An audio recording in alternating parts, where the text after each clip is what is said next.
वक्त दुनिया में जितने करप्शन हो रहे हैं इसमें बाज़ाब्ता मुल्कों के पीएम शामिल है। और जिंदा मिसाल आपको ईरान और इजराइल नजर आ रहा है, जिसमें लाखों लोग मारे जा रहे हैं, स्कूल के बच्चे मारे जा रहे हैं, कोई पूछने वाला नहीं। ये पढ़े लिखे लोग पीएम, ये एप्स्टीन जेफरी जाहिल आदमी का नाम नहीं, लाखों पेज की फाइलें जिसके खिलाफ है, जिसमें कई मुल्कों के प्राइम मिनिस्टर दाखिल है। ये सब जाहिल लोग नहीं, ये पढ़े लिखे लोग हैं, मगर ये सब के सब क ख ग घ वाले, ये सब के सब ABCD वाले हैं। इस्लाम ये बोलता है मन कतल नफ्सन फकन्नमा कतल नास जमीआ, जिसने एक इंसान को कत्ल किया, who killed a man he is killer all humanity, एक इंसान का कातिल हुए जमीन की इंसानियत का कातिल है। ये नजरिया किसी ने दिया है तो वो इस्लाम है। इसी तरीके से अज़ानियत व ज़ानी फजलिदु कुल्ल वाहिद मिनहुमा मिअता जल्दा, बगैर निकाह के किसी औरत के साथ नाजायज संबंध बनाया उसे 100 कोड़े मारे जाए। ये नजरिया किसी ने दिया है तो वो प्यारे मुस्तफा की तालीम है। और आज भी बड़े बड़े मुल्कों के पीएम इंटरनल इसको एक्सेप्ट करते हैं। अगर दुनिया से कत्ल और जिना को खत्म करना हो तो इस्लाम का सिस्टम लागू कर दो, फिर दुनिया में कोई एप्स्टीन जेफरी नजर नहीं आए। इस्लाम का अखलाक, जिस तालीम में कैरेक्टर अच्छा हो, कॉन्फिडेंस हो, क्रिएटिविटी हो, हमारे नबी सल्लल्लाहु ताला अलैहि वसल्लम ने इस्लाम दिया। जरा इस्लाम का हजारों पेज अखलाक से भरा हुआ है। अखलाक किसको कहते हैं? मैं नबी का एक अखलाक बताता हूं। बचपन में आप जब दूध पी रहे हैं तो दूसरा माँ का पिस्तान, अपनी माँ का रजाई, माँ का दूसरा पिस्तान अपने रजाई बहन के लिए छोड़ देते हैं। अंदाजा लगाए अखलाक क्या है। ये तो कुरान शरीफ में आया ना, मगर कुरान शरीफ 40 साल के बाद नाजिल हुआ और पैदा होते ही मुस्तफा अखलाक पर अमल कर रहे हैं। यहीं से ये समझ में आता है कि मशीयत इलाही ये चाह रही है, महबूब दुनिया की और तालीम होगी जहां थ्योरी, अखलाक की थ्योरी दी जाती होगी, प्रैक्टिकल करे या ना करे, मगर ऐ महबूब ये मेरी मशीयत है और ये मेरा निजाम है। ऐ महबूब मैं ये चाहता हूं कि आप दुनिया के बेहतरीन टीचर बने, teacher of the universe, Muallem कायनात, और ऐसे टीचर बने कि अमल पहले करके बताए, नजरिया बाद में देना है दुनिया को। इसलिए कुरान 40 साल के बाद में नाजिल हुआ। अखलाक पर अमल करते हुए मुस्तफा पैदाइशी तौर से नजर आ रहे हैं। और अखलाक का बड़े होने के बाद अंदाजा लगाया अखलाक। हुजूर सल्लल्लाहु अलैहि वसल्लम के पास एक सहाबी है, चूंकि सहाबाए किराम बहुत हरीस थे नेकी में, कोई अच्छा काम बताइए ना जिससे मैं जन्नत में चला जाऊं, कोई अच्छा काम बताइए ना। हुजूर सल्लल्लाहु ताला अलैहि वसल्लम की बारगाह में एक सहाबी, या रसूल अल्लाह कोई अच्छा काम बताइए ना मैं जन्नत में चला जाऊं। नमाज पढ़ो और नाखून काटो, तालीम दे, नमाज पढ़ो और नाखून काटो। हुजूर सल्लल्लाहु अलैहि वसल्लम ने फरमाया नमाज पढ़ना फर्ज है, नाखून काटना मुस्तहब है। मुस्तहब का फर्ज के साथ दोस्ती नहीं है। और इस चीज को बड़े ध्यान से सुने तो इस्लाम समझ में आएगा। इस्लाम में 5 डज है और 5 डजन। डज में सबसे हाई क्वालिटी फर्ज की, फर्ज, वाजिब, सुन्नत मुअक्कदा, गैर मुअक्कदा, मुस्तहब, सबसे लो क्वालिटी मुस्तहब की। 5 चीजें करने की है इस्लाम में और 5 चीजें नहीं करने की। नहीं करने की सबसे हाई क्वालिटी हराम, फिर मकरूह तहरीम, फिर इसात, फिर मकरूह तंज़ीह, फिर खिलाफ औला। फर्ज से मुस्तहब की दोस्ती नहीं, सबसे ऊपर है, फर्ज के मुकाबिल में फर्ज आता है। नमाज पढ़ो और नाखून काटो, एक फर्ज है, दूसरा मुस्तहब है। फर्ज की अहमियत का अंदाजा इससे लगा है कि हम लोग 11वीं शरीफ करते हैं, मुस्तहब है। 12वीं शरीफ में खाना खिलाते हैं, मुस्तहब है। दावत दे के किसी भाई को खाना खिलाते हैं, मुस्तहब है। 11वीं शरीफ में 11 देग नहीं, 11,000 बकरे का देग भी एक फर्ज का मुकाबला नहीं कर सकता, बल्कि फर्ज की एक रकात का मुकाबला नहीं कर सकता। फजर की नमाज में 2 रकात है ना, फर्ज, उस 2 रकात में से 1 रकात का मुकाबला भी 11,000 बकरे का देग नहीं कर सकता है, क्योंकि वो फर्ज है। यहीं से ये भी जहन में बैठा ले, कुछ लोग नमाज नहीं पढ़ते हैं, रोजा नहीं रखते, माँ बाप की कदर नहीं करते, भाइयों का हिस्सा नहीं देते और मुस्तहब पे अमल करते हैं। पैसा दिया तो उम्रा करने भी जाते, दावतें भी खूब खिलाते, गरीबों भी बांटते हैं।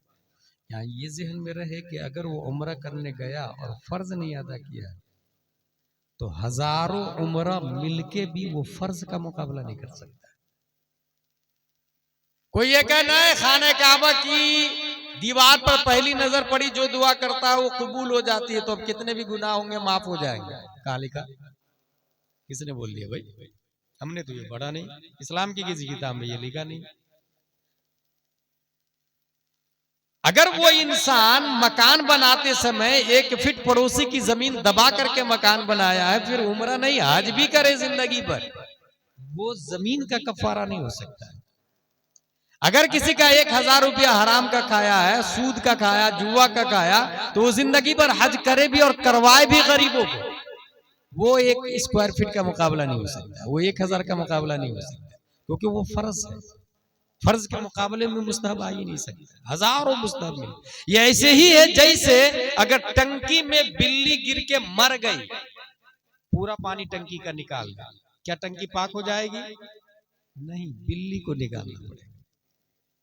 अगर कुआं में बकरी गिर के मर गई, फट गई, फूल गई, कुआं पाक नहीं होगा जब तक बकरी को नहीं निकालेंगे, मुर्दार को जब तक नहीं निकालेंगे। तो ये जो 1,000 रुपया हराम का, जुआ का, सट्टा का, सूद का, करप्शन का, या फिर वो 1 स्क्वायर फीट जमीन जो दबाई है पड़ोसी की मकान बनाते समय, या भाई का हिस्सा नहीं दिया है, तो वो नजासत गलीजा है। अब कितने भी उम्रे और हज कर ले, वो हक़ुल इबाद अदा नहीं होगा। तो सबसे ऊपर फर्ज है, ये जहन में रखें। फिर वाजिब, फिर सुन्नत मुअक्कदा, गैर मुअक्कदा, मुस्तहब करने वाला, फर्ज को छोड़ने वाला, वो अल्लाह का वली भी नहीं हो सकता है, ये भी जहन में रखें। इसी तरीके से इस साइड में आ जाए, डजंट में कोई हराम करता है वो अल्लाह का वली नहीं हो सकता, कोई मकरूह तहरीमी करता है वो अल्लाह का वली नहीं हो सकता, कोई इसाअत करता है वो अल्लाह का वली नहीं हो सकता। अल्लाह के वली होने के लिए इधर फर्ज करना पड़ेगा, इधर हराम से छोड़ना पड़ेगा, इंट्री विलायत है। और आगे बढ़ना चाहता है तो इधर वाजिब करना पड़ेगा, इधर मकरूह तहरीमी को छोड़ना पड़ेगा।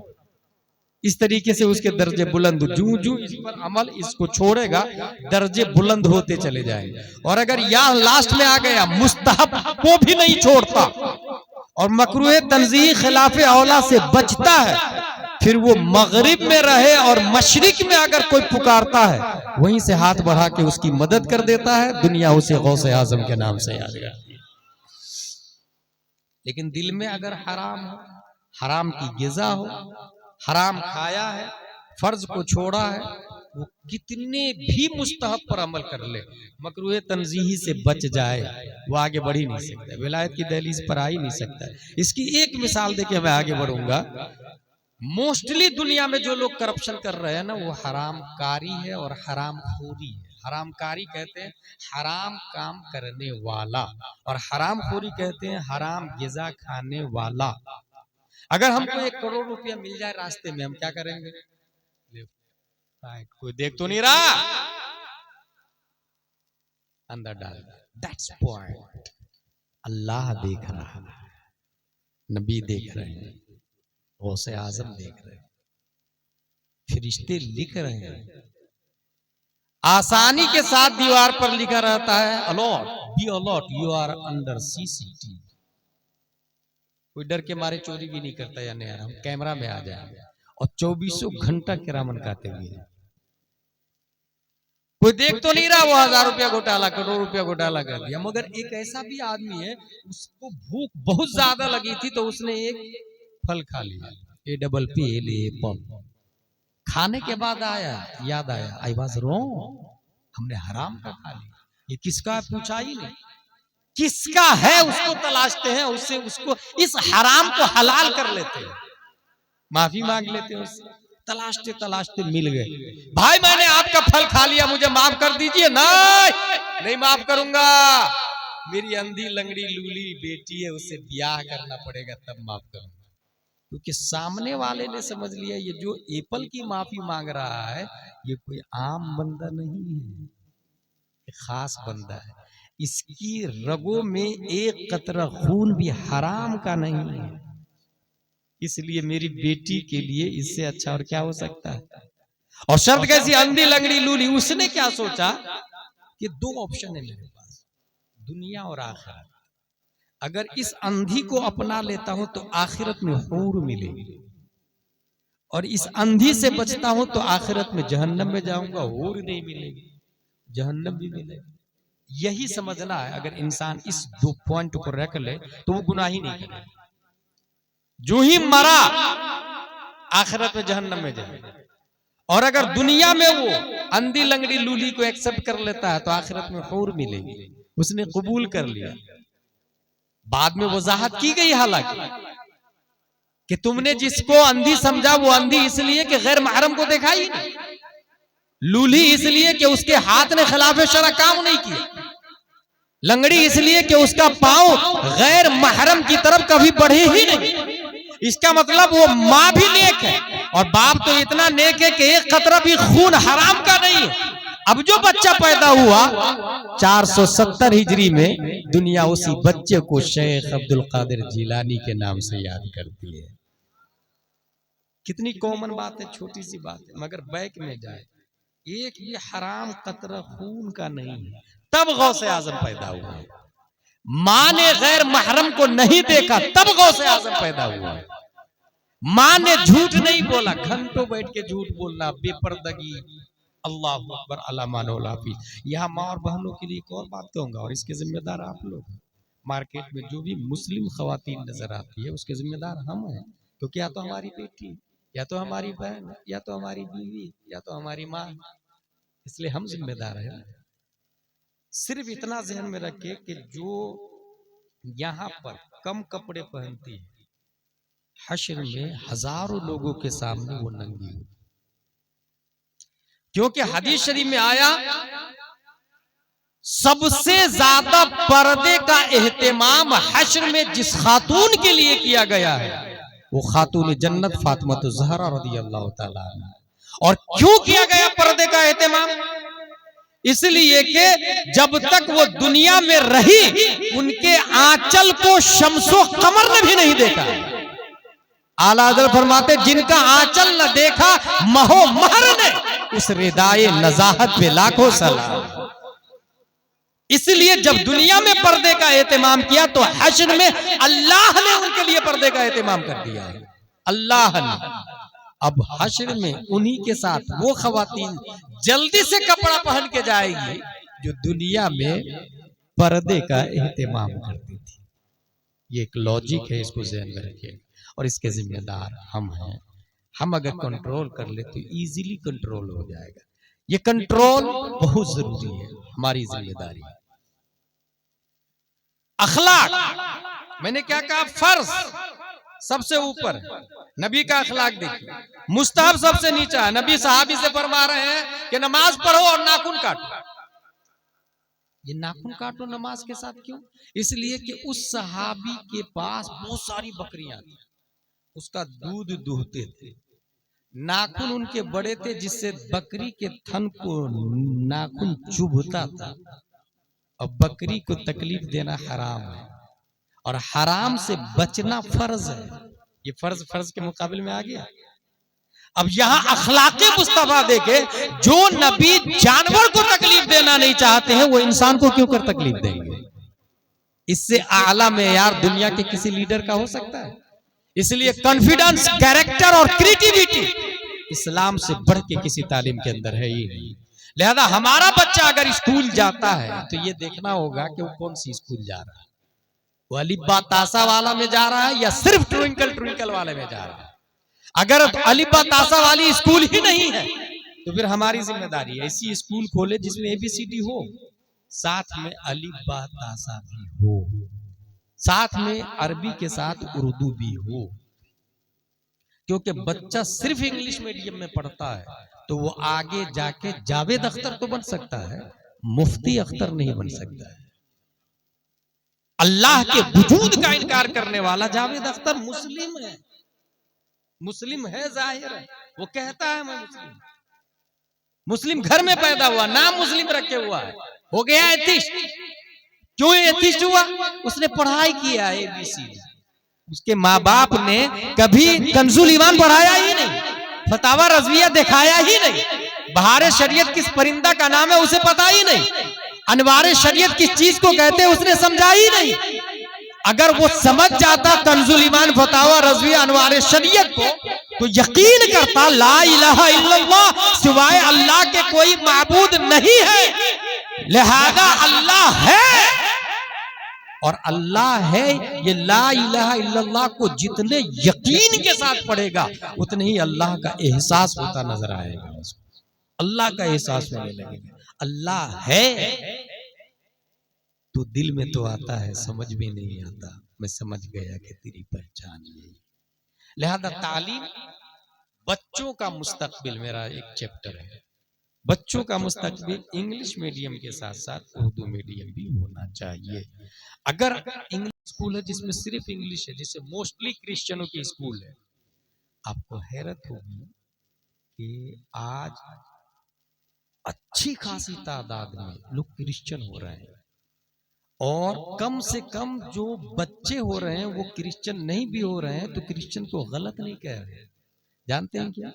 क्योंकि वो उनकी पढ़ाई क्रिश्चियन स्कूल से हुई, कॉन्वेंट से, सेंट पायस से, सेंट जोसेफ से, जहाँ कार्टून बनाए जाते, जहाँ दिखाया जाता, प्रैक्टिकल करवाया जाता कि एक डेड बॉडी है, एक शख्स को बुलाया जाता और कहा जाता कि बोल अल्लाह के नाम से उठ जा, नहीं उठ, मोहम्मद सल्लल्लाहु अलैहि वसल्लम के नाम से उठ जा, नहीं उठ, दूसरे को बुलाया जाता, बुद्धा के नाम से उठ जा, नहीं उठ, तीसरे को बुलाया जाता, यूसुफ मसीह के नाम से उठ जा, वो उठ जाता।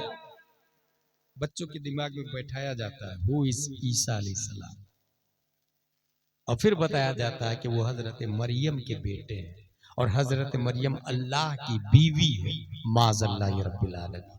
और इस तरीके से अकीदे को तबाह बर्बाद किया जाता और आपको पता भी नहीं। क्या आपका बच्चा बर्थडे नहीं मनाता है? क्या आपका बच्चा क्रिसमस डे नहीं मनाता है? सोचिए जरा।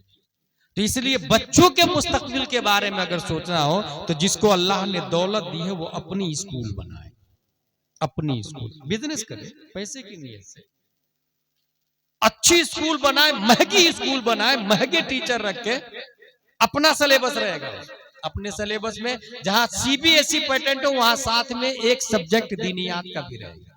5 साल में क़िरात हफ्ज़ का कोर्स, 10 साल में हिफ्ज़ का कोर्स, 15 साल में आलमियत फर्ज़ुलूम का कोर्स, इस तरीके से सिलेबस बनाया जाएगा।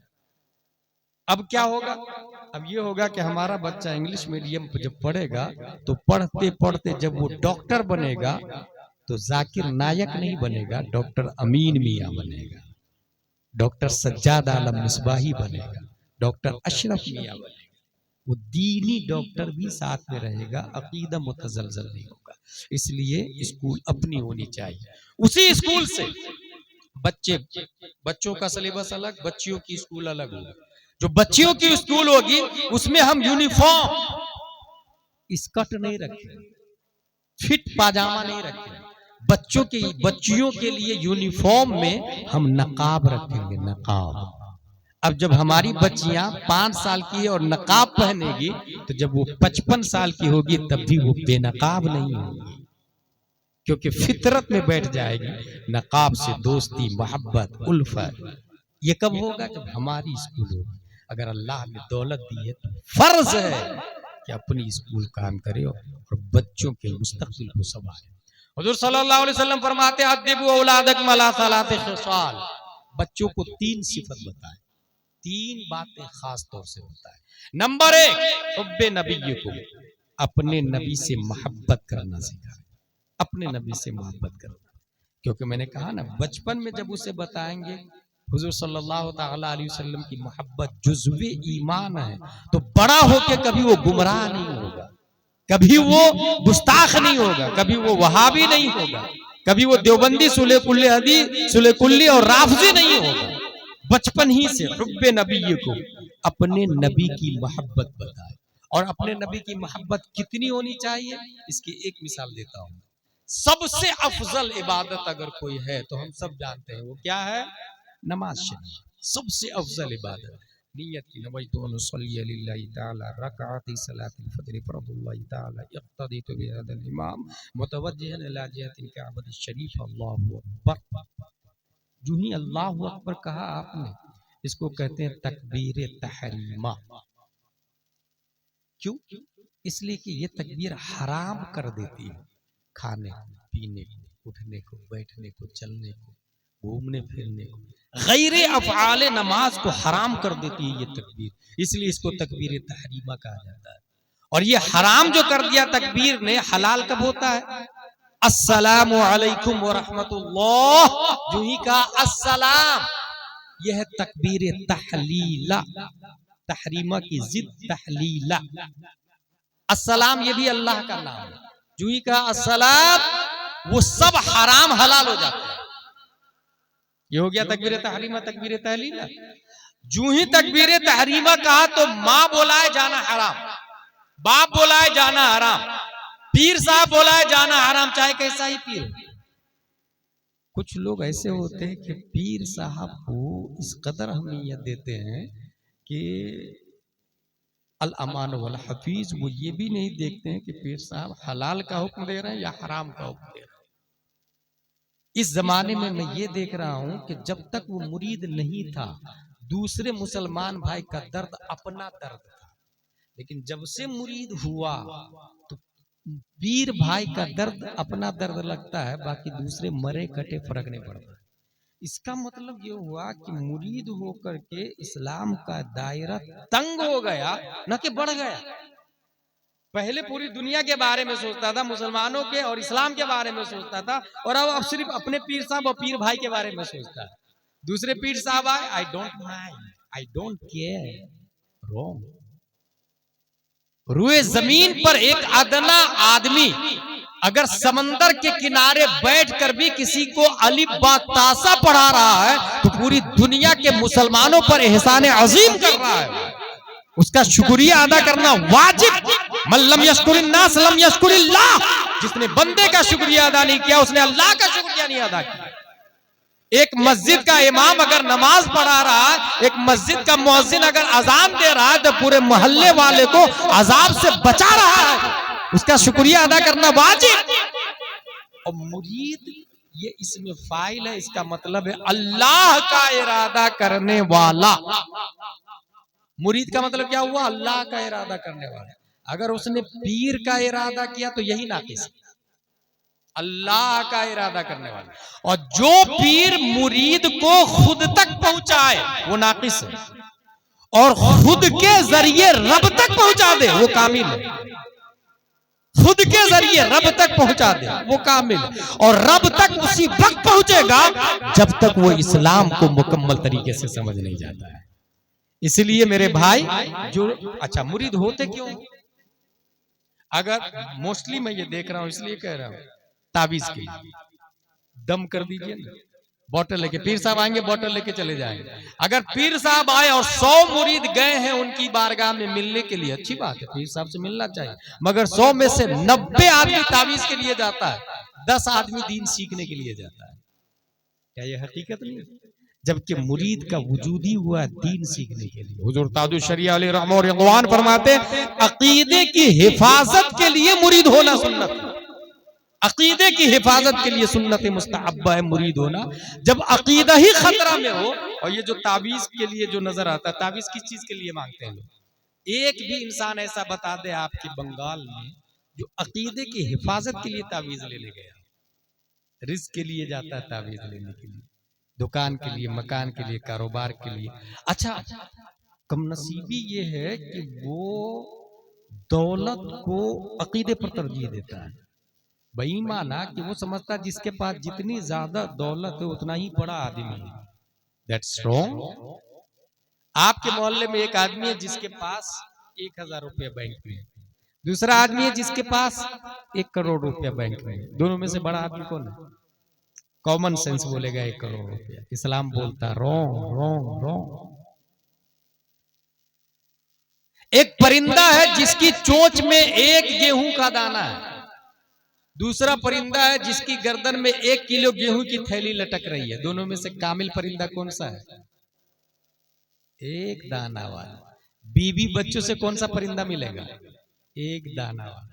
घोंसले में प्रवास करके कौन सा परिंदा जा सकता है? 1 दाना वाला। 1 किलो वाला तो उड़ ही नहीं सकता है।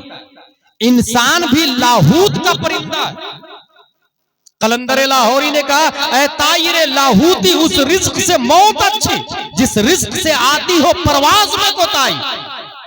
एक इंसान है जिसके पास 1000 रुपया बैंक में, दूसरा इंसान 1 करोड़ रुपया। वो 1000 वाला कामिल इंसान है बनिस्बत 1 करोड़ वाले, क्योंकि उसके पास दुनिया का बोझ ज्यादा है, और बोझ जितना ज्यादा होगा रब की तरफ कुव्वत परवाज उतनी ही स्लो होगी, उतनी ही सुस्त होगी। यही वजह है 1400 साल पहले प्यारे मुस्तफा ने इरशाद फरमाया कि एक गरीब अमीर से 500 साल पहले जन्नत में चला जाएगा। उस अमीर को हिसाब देना पड़ेगा, लाया कहां से, खर्चा क्या किया है। वो गरीब शॉर्ट एंड स्वीट में हिसाब देगा और जन्नत में चला जाएगा। और सबसे बड़ी जिंदा दलील खुद प्यारे मुस्तफा सल्लल्लाहु अलैहि वसल्लम है। पूरी दुनिया के मालिक है। अगर आप समंदर से इशारा कर दे तो एप्पल जूस बन के बारगाह में हाजिर हो जाए। दरख्तों को इशारा कर दे, बेन मौसम मैंगो ट्री बन के बारगाह में हाजिर हो जाए। पहाड़ों को मुस्तफा इशारा कर दे, डायमंड और गोल्ड और सिल्वर में कन्वर्ट होकर मुस्तफा की बारगाह में फख्र से निसार होने को वो तैयार है। उसके बावजूद मुस्तफा ने कभी इतनी दौलत नहीं जमा की जिसकी बुनियाद पे ज़कात फर्ज हो सके। मुस्तफा सल्लल्लाहु अलैहि वसल्लम मालिक कुल है मगर मालिक निसाब नहीं है। आज भी अगर कोई इंसान बैंक में 1 करोड़ नहीं, 1 लाख नहीं, 1000 रखता है तो गोया मुस्तफा की मुर्दा सुन्नत को वो जिंदा करता है, नबी की सुन्नत को जिंदा करता है। कोई हो सकता है ये कहे कि हजरत उस्मान गनी भी तो दौलत वाले थे। यस, अगर उस्मान गनी की तरह दौलत हो तो यकीनन वो कामयाब दौलत है। लेकिन उस्मान गनी की तरह दौलत का मतलब यह है उन्होंने 2 बार अपनी दौलत से जन्नत को खरीद लिया है। 2 बार। यहां अल अमीन फाउंडेशन के जरिए लाश महाराष्ट्र में और बुलाने का पैसा नहीं हो तो अल अमीन फाउंडेशन बुलाता है, जलसा करवाता है, शादियां करवाता है। मुसलमानों में जिस चीज की जरूरत हो वो अपनी बसात के मुताबिक 10, 20, 30 रुपया जमा करके ये फाउंडेशन मदद करता है। मेरे भाई, अल अमीन फाउंडेशन का मकसद दौलत जमा करके उस्मान गनी की सुन्नत को जिंदा करना है। इसलिए मैं ये कहूंगा, अगर आपको अल्लाह ने दौलत दी है, रिफाए आम का काम करें। और अगर आपको नहीं समझ में आता है तो जो कर रहा है उसको सपोर्ट करें। और अगर इतना भी नहीं कर सकते हैं तो जुबान बंद रखें, मुखालफत नहीं करें। ये कॉमन होता है ना कि अच्छा, मैं काम करने वालों को कहता हूं कि काम अगर करना चाहते हैं आप तो मरने के लिए तैयार रहें, क्योंकि अच्छा काम करता है तब इख्तिलाफ होता है। अच्छा काम जो ही करेगा इख्तिलाफ होगा। रोए जमीन पर नबी सल्लल्लाहु अलैहि वसल्लम को अबू जहल बहुत अच्छा मान रहा था। गलत कब कहने लगा? जब नबी ने फरमाया ला इलाहा इल्लल्लाह मुहम्मद रसूलुल्लाह सल्लल्लाहु अलैहि वसल्लम, तो अच्छा काम करना शुरू किया। इख्तिलाफ होगा, इख्तिलाफ होगा, उससे मायूस नहीं होइए। हो सकता है आपके ऊपर उल्टा सीधा चार्ज लगा के जेल में डाल। जेल में जाने के बाद भी रोने की जरूरत नहीं है, सीधा कुरान शरीफ बुला लीजिएगा, मुसल्ला बुला लीजिएगा और कुरान शरीफ पढ़ना शुरू कर दीजिएगा। अगर जेल में मुसल्ला बुला के कुरान शरीफ पढ़ना शुरू कर दिया तो ये मुजद्दिद अल्फसानी की सुन्नत जिंदा हो गई। 3 महीने में पूरे कुरान को हिफ्जी कर डाला जेल के अंदर ही। शमसुल अइम्मा सरखसी की सुन्नत जिंदा हो जाएगी। डेयरिंग में जुर्रत होनी चाहिए। हासिल अपनी औलाद को नबी की मोहब्बत बताए। कितनी मोहब्बत? जो ही नीयत बांधी पीर साहब बोला है जाना हराम, माँ बाप बोला है जाना हराम, लेकिन नबी बोला है तो या अय्युहल्लज़ीना आमनु इस्तजीबू लिल्लाहि व लिर्रसूल इज़ा दआकुम, ऐ मोमिनो अगरचे तुम हालत नमाज में रहो, नबी बोला है तो लब्बैक व सअदैक कहो। अब इंसान नमाज पढ़ रहा और नबी ने बुलाया, एक रकात पढ़ लिया, नबी ने आवाज दी तो उस पर लाजिम है कि जाके नबी की बारगाह में हाजिर आए। नबी ने कहा फला काम करो, वो काम करेगा, उस काम में 5 मिनट 10 मिनट 15 मिनट 20 मिनट लगे, वो जो एक रकात छोड़ के आया था वो है या खत्म हो गई, वो है या फासिद हो गई या बातिल हो गई। इस सिलसिले में विकाया, हिदाया, दुरार, शर, कंस, दकाइक, फतावा रज़विया, हिंदिया, तुरास, मुतून, शुरू, फतावा की किताबें इस बात पर दल्लाल और शहाद और गम्मास है कि वो एक रकात जो छोड़ कर आया है वो एक रकात खड़ी इंतजार कर रही है, मेरा मुसल्ली आके मुझे पूरा करेगा, मेरा मुतम्मिम आके मुझे पूरा करेगा, मेरा मुकम्मिल आके मुझे पूरा करेगा। सवाल ये है नबी के काम में 20 मिनट लग गए, वो रकात बातिल क्यों नहीं हुई? तो जवाब ये है नबी का काम करना नमाज पढ़ने की तरह है, लिहाजा नबी का काम वो अल्लाह का काम है, इसलिए वो जाएगा एक रकात और पढ़ेगा, दोनों रकात हो जाएगी। बल्कि मैं ये कहता हूं जिस नमाज में नबी ने बुला लिया उस नमाज से बेहतर कोई नमाज नहीं।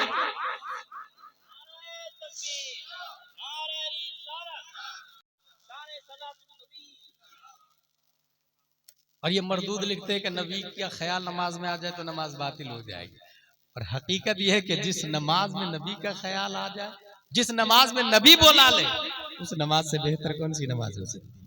ये अपने बच्चे को हुब्बे नबी को तालीम दे, अपने बच्चे को। बल्कि मैं ये कहता हूं कि आला हज़रत ने एक रिसाला लिखा, बाप पर बेटे का हक, उसमें तकरीबन 30 से ज्यादा हुकूक बताए गए। और शुरू कहां से किया आला हज़रत ने? शादी करने से पहले ही दीनदार घराने में शादी करें, क्योंकि बुरी रग जरूर रंग लाती, दुल्हन भी लुटेरी बहुत सारी मिल रही, शादी ही इसलिए से कर रही है कि लूटना है। इस वजह से अच्छे घर में रिश्ता करे। अच्छा घर मतलब हर शख्स सोचता है कि वो मेरी बेटी का रिश्ता किसी अच्छे घर में जरा देखिएगा। ये अच्छा घर क्या है भाई? अच्छा घर किसको कहते हैं? रुए जमीन पर सबसे अच्छा घर अल्लाह का घर है, जिसे मस्जिद कहा जाता है। मैं ये दर्स दे रहा हूं आपको कि अच्छे घर में रिश्ता तलाशना, इस जुमले पर अमल करना है तो मस्जिद में जाकर रिश्ता तलाशना।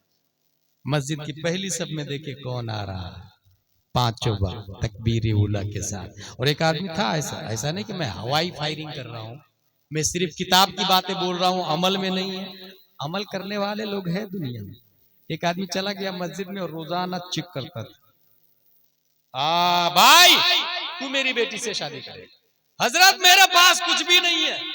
होने वाले ससुर का जवाब, अल्लाह के घर में पहली सब में दाएं तरफ तकबीर उला के साथ 5 वक्त की नमाज पढ़ने से बढ़कर धरती और आसमान के बीच में और कौन सी दौलत हो सकती है? अच्छा घर में रिश्ता यहां से। उसके बाद में जब बच्चा माँ के पेट में हो, वहां पर माँ को चाहिए, मैंने शायद किसी तकरीर में बताया था कि why are you so smart. ये सबसे ज्यादा दुनिया में अगर दिमाग को इस्तेमाल कर रहा है तो वो यहूदी है। कि इस जंग के बाद सीधा इजराइल सुपर पावर बनने वाला है, सबसे ज्यादा दिमाग को इस्तेमाल करता है। स्टीफन कॉर्लियोन साइंटिस्ट गया कि ये सबसे ज्यादा जीनियस क्यों होते हैं भाई? यहूदी सबसे ज्यादा जीनियस क्यों होते हैं? Why are you so smart and intelligent? इतने ज्यादा माइंडेड क्यों हैं? उसने देखा the pregnant mother would always try to solve mathematical problem together with the husband. I would ask in this for your child is still in the womb? She would answer yes, yes, yes, to train the child is still in the womb. जिस माँ के पेट में बच्चा है वो माँ pano बजा रही है, खजूर खा रही है, sing a song every time, always she is singing, गुनगुना रही है। उसके हाथ में एक नोटबुक है जिसमें मैथ का 10 को 7 से इंटू करेंगे तो कितना बनेगा, ये सब हिसाब जोड़ रही हो। स्टीफन कर्लियोन ने पूछा, is this for your child still in the womb, ये तुम्हारे बच्चे के लिए क्या? She would answer yes. बच्चा माँ के पेट में और माँ हिसाब जोड़ रही, बच्चे को ट्रेन कर रही। Is this possible? क्या ये हो सकता है? आप लोग का दिमाग कहेगा नहीं यार ये कैसे हो सकता है। गलत। मैं आपको एक बहुत बड़ी मिसाल दूं, जब बच्चा पैदा हो जाता है माँ को सर्दी होती है तो बच्चे को सर्दी हो जाती है, तो देखा होगा ना आपने। पैदा होने के बाद इतना हाई कनेक्शन है, पैदा होने से पहले कितना पावरफुल कनेक्शन है। इसलिए ये हकीकत है कि माँ जो करती है बच्चा ऑब्जर्व करता है। अब ऐसे मौके से मैं अपनी माँ और बहनों को यह कहना चाहता हूं कि अगर आप आटा में पानी डाल के आटा गूंद रहे हैं तो मोबाइल तो है ही आपके पास। शौहर लाख पाबंदी लगाए, औरत मोबाइल छोड़ने वाली तो है नहीं। जब नहीं छोड़ने वाली है तो उस मोबाइल को सुन्नी बना, उस मोबाइल को कलमा पढ़ा, उस मोबाइल को मुसलमान बना। जो जिसके जरिए गुमराह हो रहा है उसी को सुन्नी बनाने की कोशिश करे। अब माँ और बहनों से कहे कि आटा गूंदने से पहले अपने मोबाइल के यूट्यूब में जाके कहे सूरह यासीन माँ तर्जमा कंजुल ईमान, सीधा यूट्यूब पे चलना शुरू हो जाएगा। यासीन वल कुरानिल हकीम, कुरान हकीम की कसम। कंजुल ईमान का तर्जमा भी चलेगा, कुरान भी चलेगा। अब माँ आटा गूंद रही है और कानों के रास्ते कुरान भी जा रहा और कंजुल ईमान भी जा रहा है। बच्चा माँ के पेट में ऑब्जर्व करता है और यही बच्चा जब पैदा होता है तो 18 पारे का हाफिज कुरान बन के पैदा होता है। समझ में आया? पैदा होने से पहले ही ट्रेन करे, अद्दिबु औलादकुम। अब माँ चावल बना रही, चावल से कंकर को चुन रही है, यूट्यूब पे लगा दे कलाम आला हजरत उवैस रजा कादरी।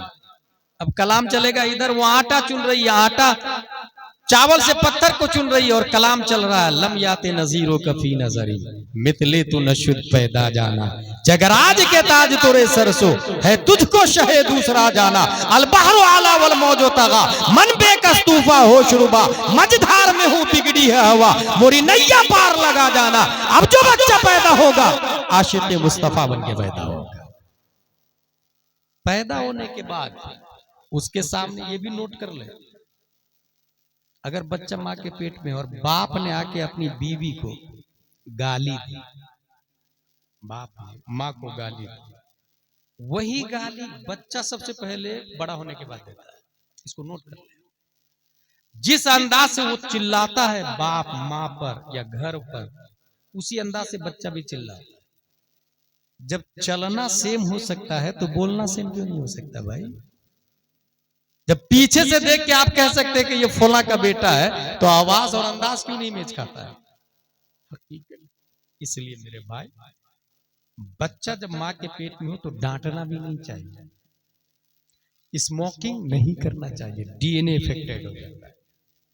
उसके सामने गुटखा पाउच खा के नहीं जाना चाहिए, बच्चा स्मेल लेता है। माँ के पेट से ट्रेन करना शुरू करना। पैदा होने के बाद जहां तक हो सके दीन बातें करें, अगर गलती हो भी जाए तो ऑब्जर्व करें, बर्दाश्त करें, ताकि बच्चे का डीएनए इफेक्टेड न होने पाए, ताकि बच्चा पुजुमुर्दा न होने पाए। आपने सुना टीपू सुल्तान का नाम सुना है? वो इतने अच्छे इसलिए थे कि उनकी माँ बगैर वुजू के कभी दूध ही नहीं पिलाया उनको। अद्दिबु औलादकुम सलासा खिसाल हुब्बे नबिय्यकुम व हुब्बे अहले बैति, अहले बैत की मोहब्बत बताएं। हुजूर सल्लल्लाहु ताला अलैहि वसल्लम की औलाद की मोहब्बत, अहले बैत जिसको सैयद कहा जाता है। याद रखिएगा दुनिया में जितनी जातें हैं मुसलमानों में, जात की बुनियाद पर कोई काबिल ताज़ीम नहीं है। इन्ना अक्रमकुम इंदल्लाहि अतकाकुम, अल्लाह के यहाँ मुअज़्ज़म वो है जो मुत्तकी परहेजगार है। लेकिन वाहिद सैयद एक ऐसी जात है जो आमाल की बुनियाद पर नहीं, सिर्फ जात की बुनियाद पर काबिल ताज़ीम, क्योंकि उनकी रगों में नबी का खून है। इसलिए हम जात की बुनियाद पर ताज़ीम करते हैं, मगर यहां ये ज़हन में रहे कि हम ताज़ीम करेंगे, इत्तिबा नहीं करेंगे। सैयद की ताज़ीम की जाएगी, पैरवी नहीं की जाएगी। पैरवी अलग चीज है, ताज़ीम अलग चीज है। रिस्पेक्ट करना अलग चीज है, मानना फॉलो करना अलग चीज है। क्यों? इसलिए कि खुद कुरान में आया फसअलु अहल ज़िक्र इन कुंतुम ला तालमून। इल्म उससे हासिल करें जिसके पास इल्म है। आप जो चीज नहीं जानते हैं जानने वालों से पूछें। इसका मतलब यह हुआ पैरवी आलिम की जाएगी, ताजीम सैयद की जाएगी, मगर इत्तिबा सैयद की नहीं की जाएगी, इत्तिबा उलमा की जाएगी। ये क्यों बोल रहा हूं मैं? इस वजह से कि कुछ सैयद इस वक्त मौलाई हो गए, रावजी हो गए, और वो ये कह रहे हैं कि मुझसे मोहब्बत करो मैं जन्नत में ले जाऊंगा। गलत। मोहब्बत की बुनियाद पर अगर जन्नत मिलती तो फिर साफ लफ्जों में ये नहीं आता अल उलमा वरसतुल अंबिया, फिर ये नहीं आता फवैलुल लिल मुसल्लीन अल्लज़ीना हुम अन सलातिहिम साहून, फिर ये नहीं आता अताकुलूना लहमा अखी मैतन फकरिहतुमूह। लिहाजा ताज़ीम तो की जाएगी सैयद की, मगर इत्तिबा किनकी की जाएगी? उलमाए इज़ाम। यहां से ये भी ज़हन में रखें, जो सैयद आलिम नहीं है उनका मुरीद होना भी जायज़ है। मुरीद होने के लिए आलिम होना जरूरी है, और जो पीर आलिम नहीं, सैयद हो या ना हो, जो पीर आलिम नहीं उनसे भी मुरीद नहीं होया जाए। इसलिए कि अगर आलिम नहीं है तो ये कपड़े पे कबूतर ने बीट कर दिया, उतार के नमाज पढ़ूं या बगैर उतारे नमाज पढ़ूं, धो के नमाज पढ़ूं या बगैर धो के नमाज पढ़ूं, नमाज होगी या नहीं होगी, ये नूरुल ईज़ा का मसला है, ये शरीफ विकाया और हिदाया का मसला है। जब आस्तीन को वो पाक नहीं कर सकता पीर, क्योंकि आलिम नहीं है, तो दिल को कैसे पाक करेगा? इसलिए पीर के लिए क्या होना जरूरी है? आलिम होना जरूरी। और जिसका पीर आलिम है वो मुरीद को अपने तक नहीं रखता, अल्लाह तक ले जाता है, रसूलुल्लाह तक ले जाता है। इसलिए इस बात को खास तौर से याद रखिएगा, जिसका पीर आलिम होगा वो अपने मुरीद को ये नहीं कहेगा कि माँ बाप को घर से भगा दे, वो ये कहेगा कि माँ बाप अगर बुढ़ापे में है तो उनकी खिदमत करने वाला जन्नत का मुस्तहिक है, और हिलाक हो गया वो जिसने खिदमत नहीं की।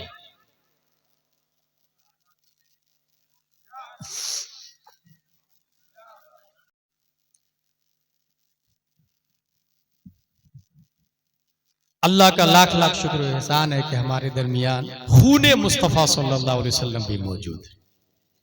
और मैंने कहा ना, सिर्फ खून की बुनियाद पर काबिल ताज़ीम, क्योंकि आज भी उनकी रगों में हुज़ूर सल्लल्लाहु तआला अलैहि वसल्लम का खून है। अद्दिबु औलादकुम अला सलाति खिसाल, हदीस शरीफ के अंदर आया, हुब्बे नबीय्यकुम, नबी की मोहब्बत बताएंगे, हुब्बे अहले बैती, नबी की औलाद की मोहब्बत बताएंगे। लफ्ज देखिएगा, अहले बैती, ठीक है? अहले बैत का लफ्ज कितना पॉपुलर है? इस लफ्ज की डिक्शनरी मीनिंग है घर वाला। अच्छा, ये लफ्ज कुरान शरीफ में भी है, इन्नमा युरीदुल्लाहु लियुज़हिबा अन्कुमुर रिज्स अहलल बैत, कुरान शरीफ के अंदर आया। और गौर कीजिएगा, अहलल बैत। अच्छा, बैत का लफ्ज भी कुरान शरीफ में आया मुतलकन, अंतहिरा बैतिया लित्ताइफीन वल आकिफीन वर रुकई सुजूद। इब्राहिम इस्माइल आप दोनों मिलके बैतिया, मेरे घर को पाक करें। अल्लाह ताला फरमा रहा है बैतिया, बैत मुजाफ या मुतकल्लिम मुजाफ ले, मेरा घर। सवाल, a question arises in our mind in this palace, अल्लाह घर में रहने से पाक है। एक्चुअली अल्लाह का कोई घर ही नहीं, वो ताज़ीमे बैत के लिए, हमारे लिए तशरीफन व ताज़ीमन, ताकि हम काबा की अजमत को समझ जाए, इसलिए अल्लाह ने बैत की इजाफत अपनी तरफ कर दी। मेरे घर को पाक कर, लफ्ज क्या आया? बैतिया। ए अल्लाह, तू तो घर में रहने से पाक है, फिर तेरा घर कैसे? दूसरी जगह अहलल बैत, इन्नमा युरीदुल्लाहु लियुज़हिबा अन्कुमुर रिज्स अहलल बैत। अब बात समझ में आई, काबा को अल्लाह ने जो अपना घर कहा, ऐसे ही जैसे वो मा रमैता इज़ रमैता वलाकिन्नल्लाह रमा। ऐ महबूब, जब आपने फेंका, आपने नहीं फेंका, मैंने फेंका। काबा नबी का घर है, नबी के घर को अल्लाह ने अपना घर कहा, और अहले बैत घर वाले। तो अल्हम्दुलिल्लाह सिर्फ जात की बुनियाद पर काबिल ताज़ीम है, जात की बुनियाद पर, लेकिन काबिल इत्तिबा उलमा है। इत्तिबा उलमा की जाएगी। यही वजह है, एक भारी दलील देके जा रहा हूं ताकि कोई डुप्लीकेट सैयद आपको गुमराह नहीं कर सके। पूरी दुनिया का सुन्नी मुसलमान सैयद इंक्लूड, या तो वो हनफी होंगे, या तो वो शाफई होंगे, या तो वो मालिकी होंगे, या तो वो हम्बली होंगे। दुनिया का हर सैयद, जिस तरह अपने लोग हैं ऐसे ही सैयद ज़ादे भी या तो वो हनफी है, या मालिकी है, या शाफई है, या हम्बली है। ठीक है, और ये चारों सैयद नहीं है, न इमाम आजम सैयद है, न इमाम मालिक, न इमाम शाफई, न इमाम अहमद बिन हम्बल। इसका मतलब इत्तिबा के लिए इल्म होना शर्त है, और अगर सैयद के पास इल्म आ जाए तो डबल काबिल ताज़ीम, एक खूने मुस्तफा की बुनियाद पर और एक दूसरा इल्म मुस्तफा की बुनियाद पर।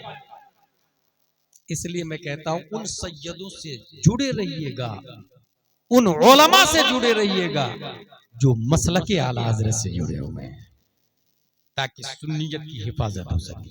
अद्दिबु औलादकुम अला सलासिल ख़िसाल हुब्बि नबिय्यिकुम हुब्बि अहले बैती व क़िराअतिल कुरान, और कुरान शरीफ बच्चों को बचपन ही से, जर जुबान तालू से मिलकर कौफ अदा होता, उसके बाद से काफ अदा होता, बचपन ही से। और कुरान शरीफ जब बच्चा बचपन ही से पढ़ने लगेगा, एक ऐसा आदमी को मैं जानता हूं कि उनकी तिलावत को सुनकर, कुरान शरीफ की तिलावत को सुनकर एक दो नहीं, तकरीबन 10,000 लोगों ने वाया वाया कलमा पढ़ के हल्का बगोशे इस्लाम हो चुके हैं। जानते कौन? हजरत मुसअब बिन उमैर रज़ियल्लाहु ताला। तिलावत कुरान को सुनकर मुआज बिन जबल, साद बिन मुआज, उसैद बिन हुजैर जैसे लोगों ने अपने हथियार को डाल दिया और कहा ये इतनी अच्छी बातें जो आप बता रहे हैं, इसको हम भी कबूल करना चाहते हैं। उन्होंने कबूल किया, तलवार उठाई, नेजा उठाया, मदीना शरीफ पहुंचे। What are you thinking about my leadership? मेरी क़यादत के बारे में क्या राय है? मदीना वालों ने कहा बहुत अच्छे, यू आर बिगेस्ट लीडर। कहा लिसन टू मी केयरफुली, कोई मर्द, कोई औरत, कोई बूढ़ा, कोई बच्चा, किसी से मैं बात नहीं करूंगा जब तक मोहम्मद के रब पर ईमान नहीं ले आते हो। नबी के जाने से पहले हजारों लोग जो कलमा पढ़े थे मदीना शरीफ में, ये मुसअब बिन उमैर की तिलावत की करामत, इसलिए अपने बच्चे को कुरान शरीफ। दूसरा चैलेंज क्या था? बड़ों का। बड़ों का हाल जो है ना, आमतौर से जैसे झूठ बोलना, आमतौर से जैसे शराब पीना, जुआ खेलना, खयानत करना, बुख्ल करना, हिर्स में गिरफ्तार होना, ये बड़ों का हाल है।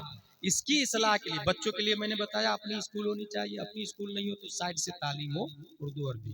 बड़ों के लिए ये है इस्लाह का तरीका कि जुमा में तकरीर से पहले मस्जिद में पहुंच जाए, क्योंकि जुमा में आधे घंटे की तकरीर मुझसे अच्छी तकरीर होती है। लोग मुझे बुला के 40-50 हजार दे देते हैं, इमाम साहब को 50 रुपए का मुसाफा करने को तैयार नहीं होते। बैड सिस्टम, ये सही नहीं। अब आप ये कह सकते हैं कि आपकी तरह तकरीर नहीं होती अजहरी साहब, मैंने देखा अपने इमाम साहब को, तो इसका जवाब ये है कि 5,000 में तामीर अदब ही से तकरीर होगी। आप 50,000 देना, फतावा रज़वी और बुखारी शरीफ से तकरीर होगी। इमाम नाजरा खां रखेंगे आप 5,000 वाले, तो कहां से तकरीर रखिएगा? तनख्वाह 50,000 दे, आप अपनी मस्जिद में आलिम मुफ्ती को रखे ना।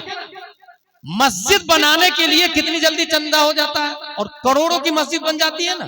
क्या यह हकीकत नहीं है कि मस्जिद से जाके पूछ लीजिए, मस्जिद साहब वुजू में कितने फराइज है? मस्जिद बोलेगी वुजू में 4 फराइज है, चेहरा धोना, हाथ धोना, मसा करना, पाँव धोना। नहीं। दरवाजा साहब आप तो सागवान की लकड़ी के 50,000 के बने, आप बताइए ना गुस्ल में कितने फराइज है? दरवाजा बोलेगा गुस्ल में 3 फराइज है, कुल्ली करना, नाक साफ करना, पूरे बदन पे पानी बहाना। मिंबर साहब आप मकराना से तशरीफ लाए, मार्बल के हैं, आप बताइए ना इस्लाम की बुनियाद कितनी चीजों पर है? मिंबर बोलेगा इस्लाम की बुनियाद 5 चीजों पर है, तौहीद, नमाज, रोजा, ज़कात, हज। झूमर साहब आप तो मुंबई से तशरीफ लाए हैं, आप बताइए ना वहाबी की लड़की से शादी हो सकती कि नहीं हो सकती? वो बोलेगा ला तनकिहुल मुशरिकात हत्ता युमिनना वला अमतुन मुमिनतुन खैरुम मिन मुशरिका वलौ अअजबतकुम। वो झूमर, वो दरवाजे, वो मिंबर, ये नहीं बोलेंगे कि वहाबी की लड़की हराम है, वहाबी से निकाह करना हराम है, निकाह होता ही नहीं है। इसका मतलब 5 करोड़ की मस्जिद आपके मोहल्ले में साइलेंट है, वायलेंट इमाम है, मस्जिद खामोश है, बोलता इमाम, मस्जिद साकित है, नातिक इमाम। इसका मतलब 5 करोड़ की मस्जिद से मोहल्ले की जहालत का खात्मा नहीं होगा, 50,000 के इमाम से मोहल्ले की जहालत का खात्मा होगा। अगर मस्जिद 5 करोड़ की हो और इमाम नाजरा का हो, एक आदमी भी आलिम नहीं बन सकता। एक आदमी दावे के साथ लिख करके दे रहा हूं, मस्जिद 5 करोड़ की हो, इमाम नाजरा का हो, वो इमाम एक भी आदमी को, मोहल्ले के एक आदमी को भी आलिम नहीं बना सकता।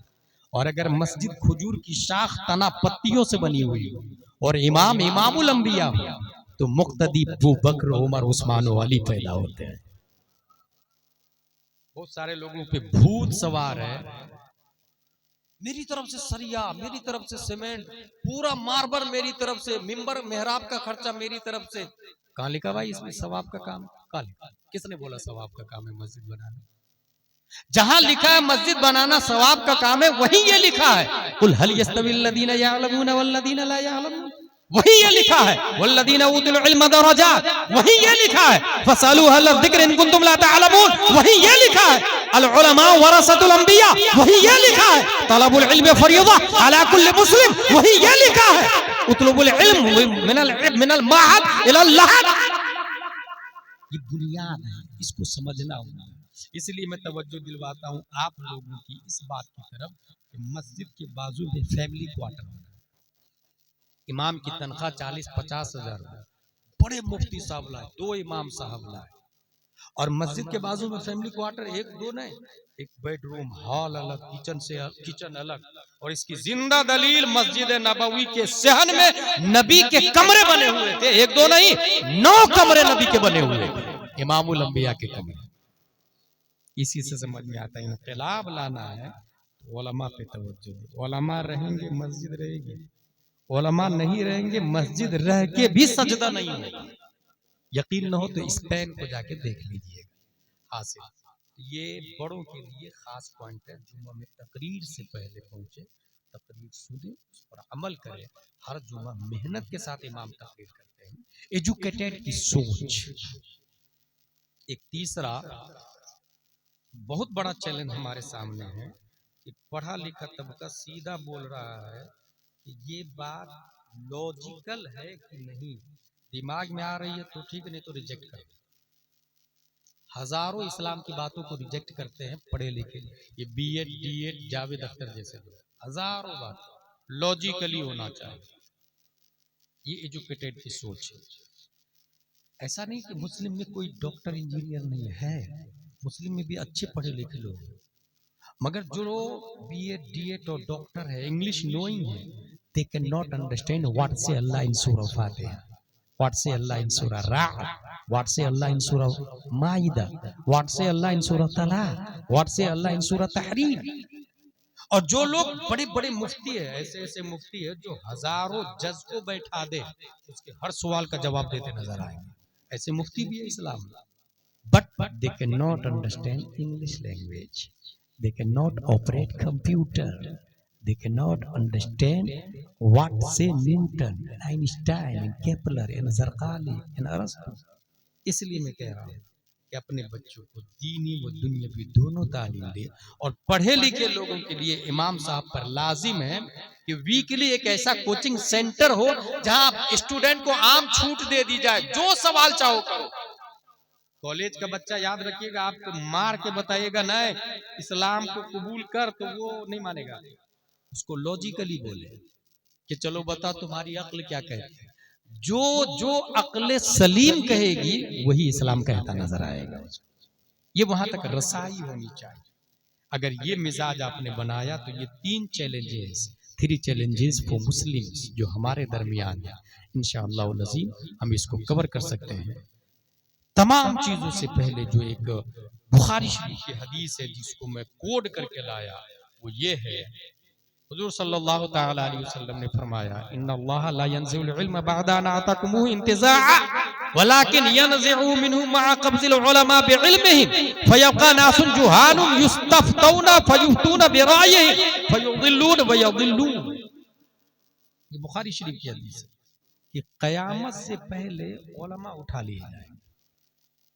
यहीं से ये भी समझ में आता है जिस मोहल्ले में आलिम नहीं है क़यामत की इब्तिदा हो गई, क़यामत की इब्तिदा हो गई। आलिम नहीं क़यामत की इब्तिदा, क्योंकि क़यामत से पहले उलमा उठा लिए जाएंगे। फिर क्या होगा? उलमा नहीं रहेंगे तो जो गांव का रईस है, मुखिया है, लीडर है, उसको लोग मुफ्ती बना देंगे, उससे जाके मसला पूछेंगे। अच्छा, वो भी चुप नहीं रहेगा, मसले का जवाब भी देगा, राइटिंग में मांगो तो लिख करके भी दे देगा। मैं गया था फजर की नमाज पढ़ने, जो ही मैंने रुकू में अल्लाहू अकबर कहा तो इमाम ने सजदे से सर उठा लिया।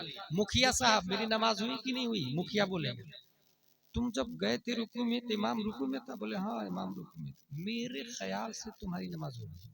ये जो बोला ना मेरे ख्याल से, यही तबाह करता है इस्लाम को, क्योंकि इस्लाम ख्याल से नहीं चलता, कुरान से चलता है।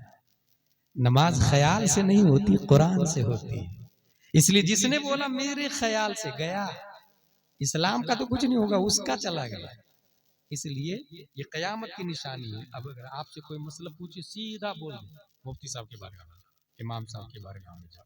इमाम साहब पर लाजिम है कि वो तलाश करके बताए, अगर उनको नहीं आता तो अपने से बड़े उलमा से कनेक्टेड रहे। फतवा रज़विया में आला हज़रत रज़ियल्लाहु ताला अन्हु ने लिखा है, उलमा को, अइम्मा को चाहिए उलमा से जुड़े रहे, उलमा को चाहिए मुसन्निफीन से जुड़े रहे, मुसन्निफीन को चाहिए मुजतहिदीन से जुड़े रहे, और मुजतहिदीन रसूलुल्लाह से जुड़े हुए हैं, और रसूलुल्लाह अल्लाह के साथ। इस तरीके से हम इनके सदके में ऊपर चले जाएंगे। रब्बे कदीर हम सबको कुरान शरीफ, हदीस शरीफ, फिक़्ह शरीफ, मसलके आला हज़रत शरीफ पढ़ने, समझने, अमल करने की तौफीक अता फरमाए। वमा अलैना इल्लल बलाग। अस्सलामु अलैकुम।